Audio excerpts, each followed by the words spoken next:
I thought I'd do a bit of a different one today. A couple of weeks ago, I was listening to this guy he lived here in Andorra for 3 years, let's say, right? And he has 2 daughters. Basically, he was talking and he was just shitting all over the country, calling it boring, nothing for the kids to do, that they were hanging around in the malls all day, playing on their phones all day. And he had about a dozen different complaints about this place.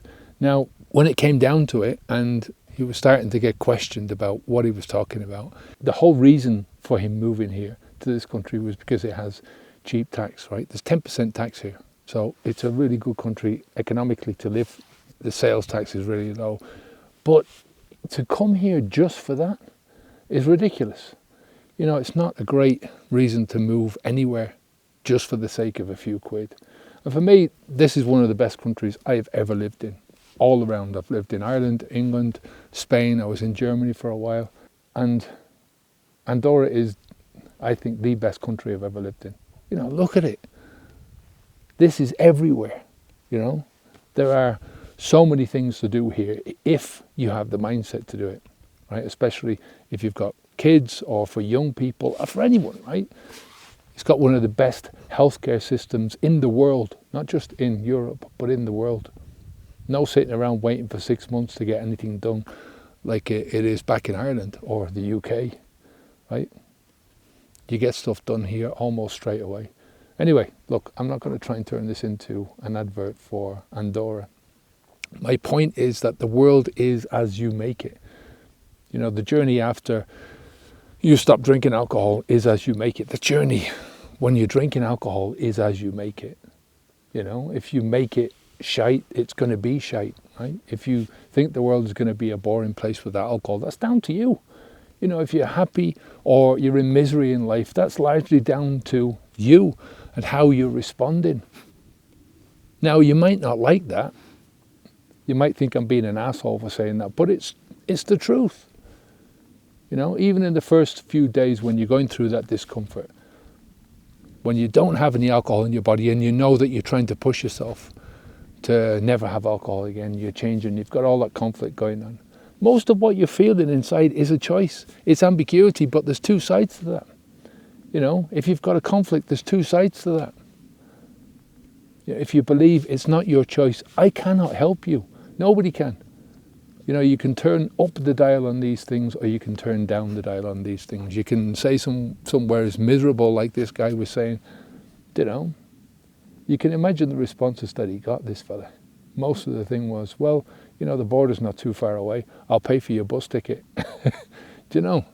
So I can play a movie inside my head and see something bad in my life that happened, like my mum passing away, right? And see her after she'd passed away and hold that image in my head. And that gives me all kinds of negative emotions. But at the same time, and in that same moment, I can switch vision. I can play a different movie in my own head to my mum in another situation where she's being my mum. And I get a whole different set of emotions. You see the difference? I'm controlling what I see. I'm controlling my emotions through what I see, what I'm projecting inside my own head. I can even look at the negative picture and see positive stuff in it if I want to. I can see the positive picture and look at it from a negative point of view. Boring is an inside job. Happiness is an inside job. Misery is an inside job. Hope is also an inside job. One of the best books I ever read, and it's a book that I reread possibly once every year, once every 2 years maybe, and I'll continue to reread for the rest of my life, is Viktor Frankl's Man's Search for Meaning. You've heard me talking about it a lot because I've learned so many lessons from it. If you think that misery is something that is done to you and not what you do to yourself, I highly recommend that you read this book. It will absolutely open your eyes. Right? Frankl says, and rightly so, that you shouldn't go out looking for pain or suffering or negative emotions. What's the point in that, Going out looking for something to feel sorry for yourself about. Right? I think most of us, we know things are going to happen anyway in our lives. We know things are going to come around the corner. So there's no need to seek them out.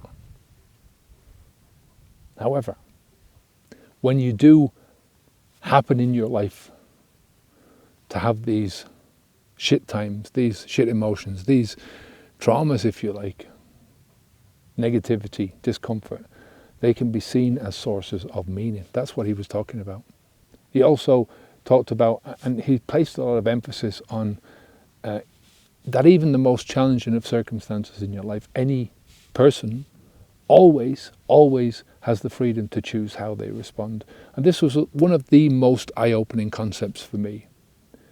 It's something that I've not only applied to my thinking, I've applied to my emotions as well. And that's where it's really made a big difference to me, how I respond, the things that I do and how I respond to life. How I allow my emotions, do I allow my emotions to take over control of me, or do I take control over my emotions? Thinking over emotions.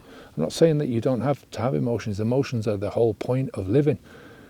But you can control them. It's not that you get to pick and choose how you feel. In the moment, these feelings come up and there's nothing, that you can do about them in the moment, but you can change how you respond to them. You most certainly get to choose the way that you respond to those feelings. If I feel anger, how many different ways can I react to that? How many different ways can I respond? I can lash out, right? I can lash out physically, I can lash out verbally, I can bottle down all the emotions and let them fester inside of me and do nothing about them. I can calm myself, think rationally through these things and choose what's the best way of dealing with them. Dealing with the anger without increasing or escalating the anger out of control. And look, I can also choose what I get angry about, which is a big lesson. I stopped looking at the news years ago because it was making me angry about things that I couldn't control. So, as I said earlier, we don't go looking for trouble in life. We don't have to. Life is going to bring enough of that trouble to us, right? Enough pain, enough negative emotions. But I also choose to see my emotions as signals to take action. Of course, the signals are open to interpretation, right? And it's taken a long time for me to interpret these signals in a way that doesn't hamper me, that still moves me forwards in some way, even if it's only in a tiny way, even if it's only as a lesson that I've learned and that I'm going to apply now the next time. Maybe even if I don't apply it the next time, it's still in there and, I can make efforts to apply it the next time, right? So, Frankl had a name for these and I can't remember what it was. I think it was something called attitude values. And he's talking about the standpoint that you take over the inevitable suffering in your life. And he believed that even in situations where you cannot change the circumstances, like in the face of death or incurable disease, either your own or somebody close to you, a person can still choose how they face those circumstances, which can give profound meaning to the circumstances themselves. Look, when somebody says that the world is this way or that way, good or bad, exciting or boring, it's from a personal point of view. It's how they're looking at the world. It's how they are experiencing the world. I would like to say in that moment, but sometimes people experience the world in such a way that it becomes a habit in and of itself, a pessimistic way of looking at things. When I talk about my experiences since I stopped drinking alcohol, I'm not telling how the world is, I'm telling how the world is to me, for me. But I believe that how you see the world is a choice. If you want to see the world as evil, then the world is going to be evil for you. There are evil shit in the world. There's evil people in the world. But it's not evil, I don't think. If you want to see the world as boring, it's going to be for you. Emotions in general are an inside job. They're an internal call to action. It's a call to do something. It's a call to growth, to think. It's a call for exploration. And it's up to you what you do with those things. When you smother that call with a drug like alcohol, It's like smothering the sensation of a pain. It's like taking a pill for the pain, but not doing anything about the cause of the pain. If you're on the verge of taking that decision to stop drinking, we've got a free gift in the description below. It's the beginner's guide to unplugging yourself from alcohol. I think it's a really good place to start. Right? It's free, as I said. It's a short course. It won't take you too long to get through. It opens up some of the basic concepts and ideas that we have in the main program, Habits Feed 2. And we try to make your journey not only doable, but also enjoyable, right? It doesn't have to be shit. Like I said, there's two sides to this thing. There's that conflict where you've got the happiness that you're moving forwards and the sadness that you're leaving something behind, or you're going through the discomfort, or you have to go through that discomfort. You know, you don't have to focus on the sadness. You can focus on the happiness. You know, so remember, it's all about shifting your perceptions, understanding the power that you already possess within yourself. So the link's in the description below for that course, by the way, and for the Habits Feed 2 thing.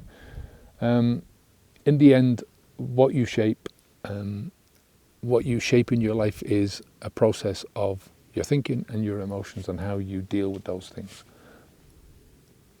So when you unplug from any big habit, when you unplug from the alcohol habit, whether you see your life as a blank page waiting for you to create this fantastic journey for yourself, or you see it as a void waiting to consume you, you know, this is a choice that you make. The world might be the same, but how you choose to perceive the world, especially when we're talking about unplugging from alcohol, you know, can drastically change your experience. Take care for now. Speak to you in the next one. Onwards and upwards, eh? Bye now.